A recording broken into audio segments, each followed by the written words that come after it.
Darshan Toogudeepa the boss ಎಂಬ ಹೆಸರಿನಿಂದ ಪ್ರಸಿದ್ಧರಾಗಿರುವವರು. ಕನ್ನಡ ಚಿತ್ರರಂಗದ ದೊಡ್ಡ ತಾರೆಯರಲ್ಲಿ ಒಬ್ಬರು.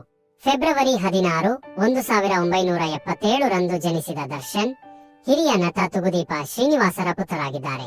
2001ರಲ್ಲಿ ಮೆಜೆಸ್ಟಿಕ್ ಚಿತ್ರದಿಂದ ತಮ್ಮ ಅಭಿನಯ ಜೀವನವನ್ನು ಪ್ರಾರಂಭಿಸಿದ ಅವರು ಹೊಸಸ ಜತೆ ಉತ್ತಮ ಸಂಪರ್ಕ ಹೊಂದಿ ಜನಪ್ರಿಯ ಮಾಸ್ ಎಂಟರ್ಟೈನರ್ ಮತ್ತು ಆಕ್ಷನ್ ಹೀರೋ ಆಗಿ ಹೆಸರು ಮಾಡಿದ್ದಾರೆ. ದುಡುಕಿನ ಸ್ಕ್ರೀನ್ ಪ್ರೆಸೆನ್ಸ್ಗಾಗಿ ಪ್ರಸಿದ್ಧರಾದ ದರ್ಶನ್ ಕರಿಯ, ಸಾರಥಿ, ಕ್ರಾಂತಿವೀರ ಸಂಗೊಳ್ಳಿ ರಾಯಣ್ಣ, ಕುರುಕ್ಷೇತ್ರ ಮತ್ತು ಯಜಮಾನ ಮುಂತಾದ ಹಲವಾರು ಹಿಟ್ ಚಿತ್ರಗಳನ್ನು ಕೊಟ್ಟಿದ್ದಾರೆ.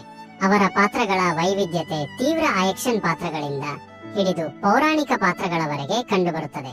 ದರ್ಶನ್ ಜನಸಾಮಾನ್ಯರ ಜತೆ ಹೊಂದಿಕೊಳ್ಳುವ ತತ್ವ ಅವರನ್ನು ಕರ್ನಾಟಕಾದ್ಯಂತ ಭಕ್ತಿಗತ ಅಭಿಮಾನಿಗಳನ್ನು ಗಳಿಸಲು ಕಾರಣವಾಗಿದೆ. ದರ್ಶನ್ ಪ್ರಾಣಿ ಕಲ್ಯಾಣದ ವಿಚಾರದಲ್ಲಿ ಬಲವಾದ ಹಿತಾಸಕ್ತಿಯನ್ನು ಹೊಂದಿದ್ದಾರೆ.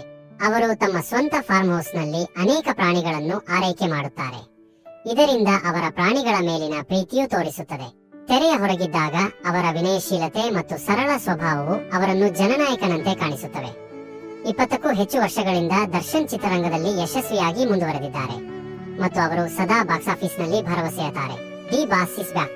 ಕನ್ನಡ ಚಿತ್ರರಂಗದ ಅಪ್ರತಿಮ ನಾಯಕ ದರ್ಶನ್ ತುಗುದೀಪ ಮತ್ತೆ ಮರಳಿ ಬಂದಿದ್ದಾರೆ.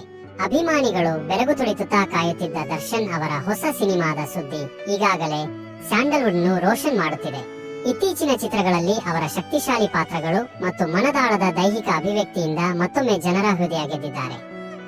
ದಿ ಬಾಸ್ ಇಸ್ ಬ್ಯಾಕ್ ಅಂದಾಕ್ಷಣ ಕನ್ನಡ ಚಿತ್ರರಂಗದ ಅಭಿಮಾನಿಗಳಿಗೆ ಅದು ಹಬ್ಬದ ಕ್ಷಣ.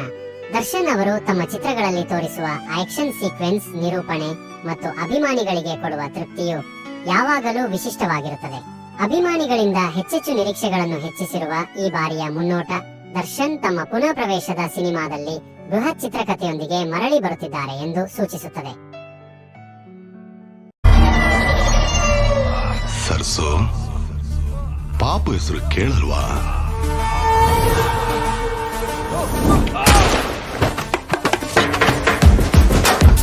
ಡೆವಲ್